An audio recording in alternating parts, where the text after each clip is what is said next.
जगह जगह पड़ी हुई लाशें, हॉस्पिटल के बाहर दिनों दिन बढ़ती हुई लोगों की संख्या, राशन की दुकानों के बाहर लंबी लंबी कतारें, बेरोजगारी, लाचारी। ये तस्वीरों के बारे में जब आप सोच रहे होंगे तो आपको कोरोना संकट काल यानी कि इस वक्त का समय याद आ रहा होगा। लेकिन अगर मैं आपसे कहूँ कि ये बात 100 साल पुरानी है तो क्या आप यकीन मानेंगे? मैं बात कर रही हूँ स्पेनिश फ्लू की। कहते हैं कि हिस्ट्री रिपीट्स इटसेल्फ, यानी कि इतिहास खुद को दोहराता है। ये बात है कुछ 100 साल पुरानी।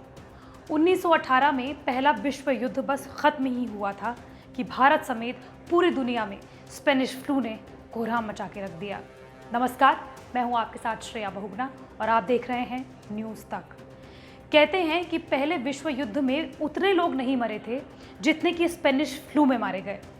कुछ आंकड़ों के मुताबिक 1918 में शुरू हुआ ये फ्लू 2 साल तक बर्बादी की नई कहानी लिखता रहा। विश्व युद्ध में मरने वालों की संख्या 1 करोड़ 60 लाख थी, जबकि भारत में स्पेनिश फ्लू से ही 1 करोड़ 70 लाख लोगों की मौत हो गई, जो कि देश की 5% जनता थी, जबकि विश्व में 5 करोड़ लोगों को स्पेनिश फ्लू लील गया। लेकिन ये स्पेनिश फ्लू था क्या? कहा जाता है कि ये भी चीन की देन है। चीन अपने मजदूरों को बंद गाड़ी में कनाडा की ओर भेज रहा था, तब ये स्पेनिश फ्लू सबसे पहली बार दिखाई दिया। इसके अलावा जब सैनिकों को विश्व युद्ध के दौरान सूअर का मांस खिलाया गया, उस वक्त भी स्पेनिश फ्लू फैला। स्पेनिश फ्लू का कोहराम रहा तटीय राज्यों में। समुद्र तट के किनारे जो भी राज्य थे, वहां पर स्पेनिश फ्लू से सबसे ज्यादा लोगों की मौत हुई। कहा जाता है कि बंगाल, महाराष्ट्र और गुजरात, जो कि उस वक्त महाराष्ट्र के राज्य में ही शामिल था, वहां पर सबसे ज्यादा लोगों की मौत हुई। कोरोना संकट के दौरान हमने देखा कि पूरा विश्व आर्थिक संकट से भी जूझ रहा है। तो वहीं भारत के बारे में बात की जाए तो आंधी तूफान की वजह से किसानों की फसलें खराब हो रही हैं। कुछ ऐसा ही माहौल था स्पेनिश फ्लू के दौरान, यानी कि ठीक 100 साल पहले, जब लोग सूखे और अकाल की वजह से बेहाल थे।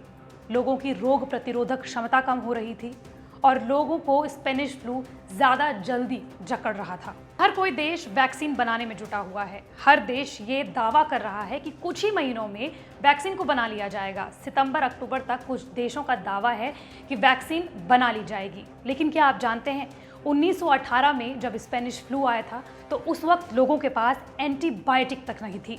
वो एंटीबायोटिक जो आज हर किसी के घर में होती है। आपको हल्का सा बुखार आता है तो आप एंटीबायोटिक खा लेते हैं। 1918 में स्पेनिश फ्लू आया था और 1928 में पहली बार एंटीबायोटिक पेनिसिलिन बनाई गई थी। तो आखिर में सवाल यह है कि स्पेनिश फ्लू से पार कैसे पाया गया? कहते हैं कि स्पेनिश फ्लू 2 साल तक पूरी दुनिया पर कोहराम मचाता रहा। ना तो उस वक्त एंटीबॉडीज थी, ना फिर एंटीबायोटिक थी और ना ही कोई वैक्सीन की खोज की गई थी। तो आखिर लोग बचे कैसे?